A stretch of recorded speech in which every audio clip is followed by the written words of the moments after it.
Last week, we reported that some immigrants enlisted as Army recruits were being discharged after being promised citizenship. Now, many of them are struggling with the abrupt removals and canceled contracts. David Begnaud has been following the story and joins us now from Texas. David? So it's a program called MAVD that was started under President Bush back in the early 2000s. He needed more people to help fight the war on terror. And so the deal was, if you're not a U.S. citizen, you come here, you enlist in the military, we give you a fast track to citizenship. And these are people who had specialized skills. They spoke another language, or they had a medical expertise, such as a dentist or someone who could operate as a medic. Now, the program was suspended under President Obama. And only now we're starting to hear from people who are being kicked out of the military, saying they were waiting for their background checks to be completed under this program. And now they're being told you failed your background check. And some, like the man you're about to hear from, don't even know why. I ask you, American people, the people I love, is there any way or is there any method more honorable than getting citizenship by serving this great country? That question comes from a Chinese-born, American-educated Ph.D. student who's now teaching at Texas A&M University. His name is Panshu Zhao. What fascinated you about America? I would say the first word is freedom, and second word, democracy. Zhao enlisted in the U.S. Army Reserve through the MAVD program, military accessions vital to the national interest. Started under President Bush to help fight the war on terror, it offered non-citizens a fast track to citizenship if they had critical language and medical skills needed by the military. Zhao speaks Mandarin. He enlisted in 2016, right before the program was suspended under President Obama, and just as tougher screenings were mandated for recruits. They ordered so many background checks that they destroyed the program. Immigration attorney Margaret Stock, a former Army lieutenant colonel who helped create the MAVD program, says not enough resources were provided for the additional investigations, resulting in a 10-year backlog. She's representing Zhao. I didn't get my clearance, and I asked why, and they refused to tell me why. A Pentagon spokeswoman told CBS News MAVD was suspended in 2016 because it was vulnerable to an unacceptable level of risk from insider threats such as espionage, terrorism, and other criminal activity. I have never violated any legal rules. I have never been associated with any foreign forces, and how could I fail this? Probably because the only thing I have, I'm a Chinese. I was born in China. My parents are Chinese people. How could I change that? He passed a background check to teach at Texas A&M and to visit the White House. I wish I can at least have some certain degree of justice for this. You want an explanation at least? Yeah, at least for that.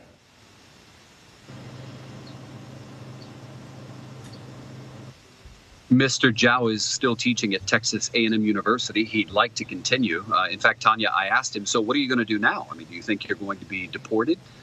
He doesn't really know, quite frankly. What he's worried about is that if he is deported and sent back to China, that could mean that the government of China would see him as a traitor for pledging an oath and a loyalty to the military of the United States. Wow. So, David, Zhao was told that he failed a background check, but he had passed both background checks to teach at Texas University and visit the White House. So there's an inconsistency there. Was he told the reasons behind that?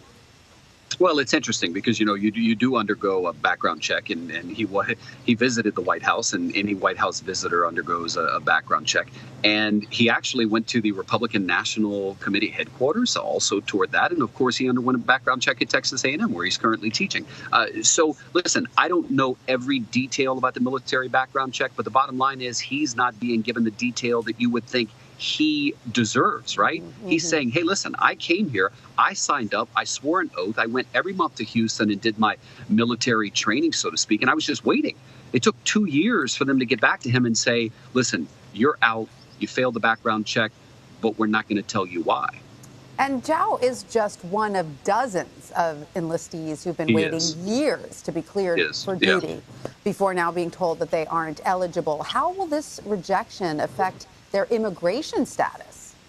Well, it's a good question. I mean, that's why, you know, we're all wondering, is he going to be deported? We met another woman who was from Ukraine, who's been on active duty for the last 2 years. Active duty. Wow. And she was just told that she was discharged because she failed her background check. They thought that maybe she was getting, these are in her words, the people screening her thought that she was getting financial help from someone in the Ukraine. And she said, yeah, my parents were helping me financially. I came here to go to college. My parents helped pay for school. In fact, I remember, Tanya, she said to me, she goes, listen, in the Ukraine, we don't have this scholarship program, or we don't run up debt and credit cards like you guys do here. She goes, my parents had to pay for the schooling that I did here in America. So, yeah, I was getting financial help. But she was seen as someone who potentially had connections to groups that could be seen as suspicious. And so she's been kicked out of the military, or she's actually awaiting her formal discharge, but after 2 years of active duty. So there are other stories like that of people who have been waiting. Again, they signed up for this program, were guaranteed some sort of fast track to citizenship. Now they're being kicked out. Some are not being told. Others are being told. But, you know, there was this backlog because in 2016, when President Obama canceled the program, they came up with much tougher screenings, if you will, more rules for the background checks. And now these rules are coming to bear and people are being told, hey, listen, you're out. Right. So what can Zhao and these other enlistees do to fight against these discharges? Do they have any legal recourse at this point? Well, so Zhao's dealing with Margaret, the lady who you saw in the piece, who helped to create the MAVD program, who's a veteran herself, who's very plugged in. But the other woman we spoke to from the Ukraine, I mean, she was in tears. I said, who you call? Where do you go? She goes, I don't know. I said, well, what about an attorney? And she goes, I'd have to find one.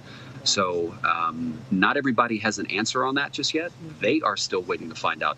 Does this mean I'm out of the country? Does this mean I can stay in the country, but you just won't fast track my citizenship? A lot of questions. It's a complicated issue. It's very layered. There's a lot of complexity to it, but it's an important issue as well because, Tanya, again, these are people who were recruited by the United States for a specialized skill that they had and are now being turned loose. Right. David Begnaud, thank you for your reporting on this. You bet.